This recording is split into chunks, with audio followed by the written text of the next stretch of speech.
స్వాగతం, సుస్వాగతం గాయత్రి జ్యోతిష్ కేంద్రానికి. నేను మీ వంశీ ఆస్ట్రో. శ్రీ వాల్మీకి విరచిత శ్రీమద్ రామాయణం బాలకాండ 60వ సర్గ. ఆ ప్రకారంగా వశిష్ఠ కుమారులను మహోదయుని శపించిన తరువాత అక్కడకు వచ్చిన ఋత్విక్కులను, బ్రాహ్మణులను, ఋషులను చూచి విశ్వామిత్రుడు ఇలా అన్నాడు: ఇక్ష్వాకు వంశరాజు పరమధార్మికుడు అయిన త్రిశంకు నా వద్దకు వచ్చి తనను సశరీరంగా స్వర్గమునకు పంపేటందుకు ఒక యజ్ఞము చేయించమని నా సహాయం కోరాడు. ఆయన కోరికను నేను మన్నించాను. త్రిశంకును ఈ శరీరంతో స్వర్గమునకు పంపడానికి నేను ఒక యజ్ఞము చేస్తున్నాను. ఆ యజ్ఞమునకు మీరందరూ సాయపడాలి అని విశ్వామిత్రుడు అన్నాడు.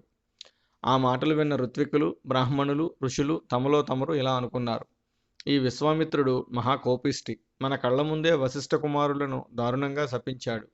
ఆయన మాట వినకపోతే మనలను కూడా శపించగలడు. అందుకని ఆయన చెప్పినట్టు చేయడమే ప్రస్తుత కర్తవ్యం అని అనుకున్నారు. తర్వాత విశ్వామిత్రునితో ఇలా అన్నారు: ఓ విశ్వామిత్ర మహర్షి, నీవు చెప్పినట్లే మేము చేస్తాము. యజ్ఞమును ప్రారంభం చేస్తాము అని అన్నారు. తరువాత అందరూ కలిసి యజ్ఞము ఆరంభించారు. యజ్ఞమునకు యాజకుడుగా విశ్వామిత్రుడు ఉన్నాడు. ఋత్వికులు వేదమంత్రములు చదువుతున్నారు. వేదోక్తంగా యజ్ఞము చేస్తున్నారు. విశ్వామిత్రుడు ఆయా దేవతలను వారి వారి యజ్ఞ భాగములను స్వీకరించుటకు మంత్రపూర్వకంగా ఆహ్వానించాడు. కానీ విశ్వామిత్రుని ఆహ్వానమును మన్నించి దేవతలు ఎవరూ వారి వారి హవిర్భాగములు స్వీకరించుటకు రాలేదు.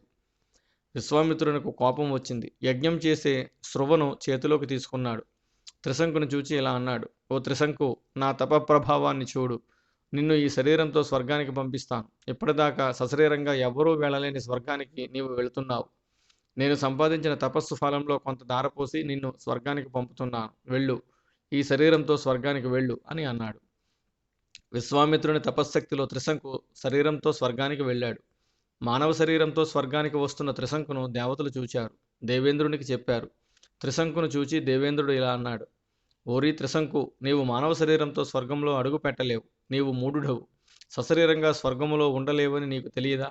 అందుకని తలక్రిందులుగా భూమి మీద పడు అని శపించాడు దేవేంద్రుడు. ఓ విశ్వామిత్ర మహర్షి, నన్ను రక్షించు, నన్ను రక్షించు అని పెద్దగా ఇది వాల్మీకి విరచిత శ్రీమద్ రామాయణం బాలకాండ 59వ సర్గ సంపూర్ణం.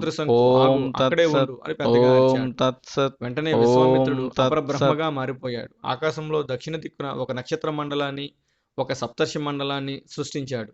ఓ దేవేంద్ర, చూడు, నేను మరొక స్వర్గాన్ని, మరొక దేవేంద్రుణ్ణి సృష్టిస్తున్నాను.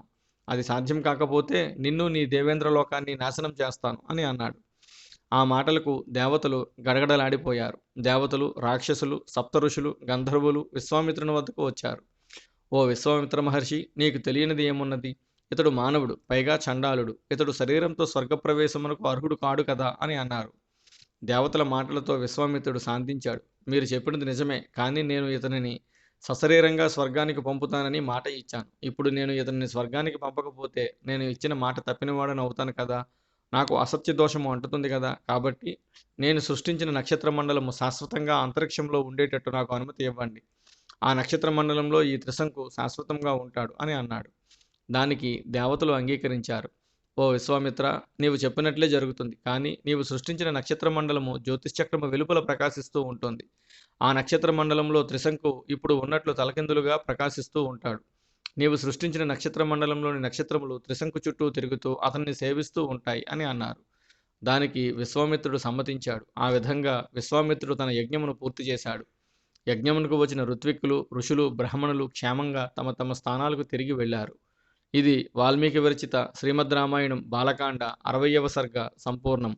ఓం తత్సత్. ఓం తత్సత్. ఓం తత్సత్.